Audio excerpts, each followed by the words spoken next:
Thank you for joining me for another wow moment. I hope you'll enjoy the conversation. I wanted to talk to you this morning about dreams, whether they've been fulfilled or unfulfilled.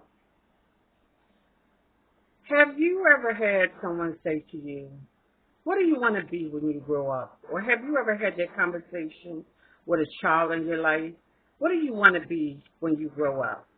I'll use me as a case in point.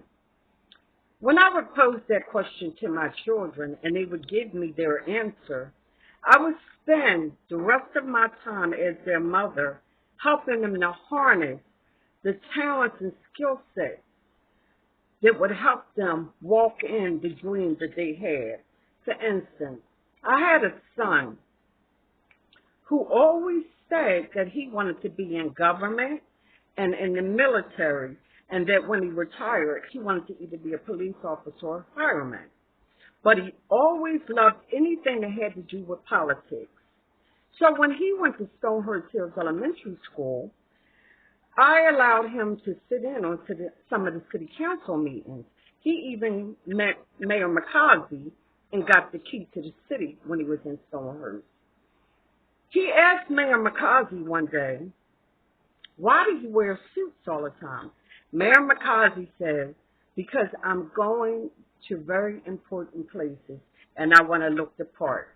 From that moment on, my little elementary school guy would wear suit jackets and ties whenever I could afford to get them.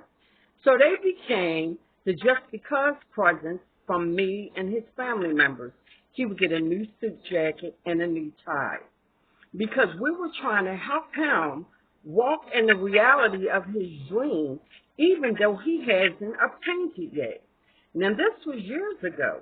This young man is about to turn 18, and he is going to walk in what he has always said that he wanted to, what he's always dreamed about. Give you another example.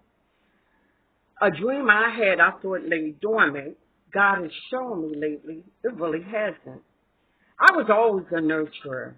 People used to tease me about it often, and I would laugh as if it didn't bother me. The same way when they used to tease me about my hearing impairment, telling me how I couldn't hear, and they make jokes about it, and I would shrug it off, laugh it off, so I wouldn't show how hurt I really was. But that's getting a little off subject. The dream that, well, actually no, because I still have that dream of one day being a part of the hearing world. That's between me and the God I serve, though. We'll talk about that later. Well, anyway, because I was always a nurturer, I always wanted to be surrounded by laughter.